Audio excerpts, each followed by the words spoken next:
House Speaker Nancy Pelosi asking President Trump a short time ago via a letter to delay his State of the Union address until the government is reopened, citing a lack of funding for the Secret Service, which is part of Homeland Security. As lawmakers from the Bipartisan Problem Solvers Caucus will be meeting with President Trump about 1/2 hour from now.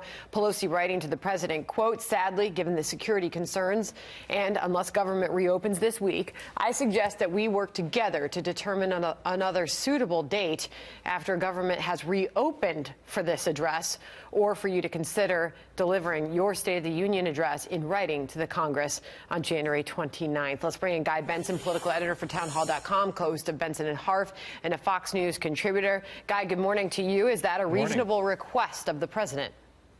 Democrats will say, yes, of course it is. We shouldn't have law enforcement professionals and Secret Service agents who aren't being paid protecting all of us while this government shutdown persists. I think what you hear from the White House and Republicans is Pelosi saying that these professionals can't do their job and persist in fulfilling their duties in the middle of this partisan disagreement? Of course they can, and it seems like Pelosi is more concerned about her own security than the security of the U.S. border, right? So I think we're going to see another round of fisticuffs on this. And my suspicion, I don't know, but my suspicion is that President Trump will say no thank you to this suggestion. I plan on showing up as invited based on the agreed upon date and time. And that will then be back in Pelosi's court to decide whether or not she wants to disinvite the President of the United States from giving the speech, at which point he would potentially have a choice to either give it from the Oval Office. Maybe Mitch McConnell could invite him to the Senate. He could give it there. There would be options, but I don't think that Trump is going to play ball with this idea where Pelosi says, let's not give you an opportunity to address the entire country in prime time on this very issue with a captive audience and a lot of people standing and applauding for your points. I understand where both sides are going to argue here.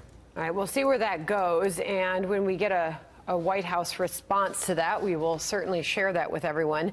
Meanwhile, The Hill writes Nancy Pelosi has her troops in lockdown and are walking in step as the Democrats face off against President Trump over border security. In that piece, The Hill writes, quote, virtually every Democrat has adopted Pelosi's position of refusing to negotiate on Trump's border wall before the government is reopened. Some Democrats said that while Pelosi's handling of the standoff is commendable, the nature of the debate has given her an easy hand to play.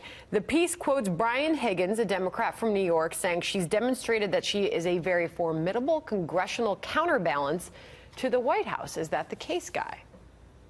Yeah, the Democrats seem very happy with her leadership thus far. She also just this week blocked one of her critics within her party of getting a plum seat on a committee that she was interested in. So, you know, if you come for the Queen, you better not miss, and they missed badly, her critics, that is. And she's now presiding over this fight with President Trump. I think the Democrats are united in their opposition to Trump, not so united in their opposition to physical barriers. That might be some of the cracks in the wall for the Democrats that I know the White House is trying to exploit or highlight. But again, these moderate Democrats, many of whom have said, yes, we're open to barriers, let's do that. After we reopen the government, they unanimously rejected yesterday an invite from the president to come and negotiate. And that's, I think, a signal that the Democrats, for now, are sticking with Pelosi. They see the polls. They have an advantage politically on this issue. I think the counterpoint that Republicans ought to make and are making is, if we're going to resolve this problem, if we're going to reopen the government, negotiations and compromise is going to be necessary. Polling also shows that the American people wants compromise on this issue. That's what they're looking for. And you're not going to reach a compromise if no one is meeting with anyone from the other side of the aisle. So I guess the Problem Solvers Caucus might try to solve this problem today, but I guess my hopes are dim because right now the president's dug in and the Democrats have rallied around Pelosi. An interesting name, and it sets expectations pretty high. It does. We got response from a Republican, Congressman Doug Collins, on America's Newsroom earlier to Democrats opposing the wall. Here he is.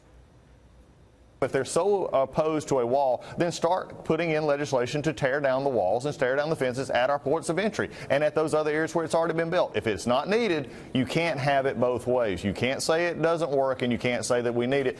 Well, day 24 are we on now, Guy? Where does this go? Well, yeah, I think it's 26, 25, 26. Okay. We're up there. I understand the point that the congressman is making. I think that could be put in the form of a question to Pelosi specifically, because some of her members have said that they're willing to go with more barriers. Many Democrats have voted for that, even in the recent past. It was Pelosi who used the word immoral to describe walls.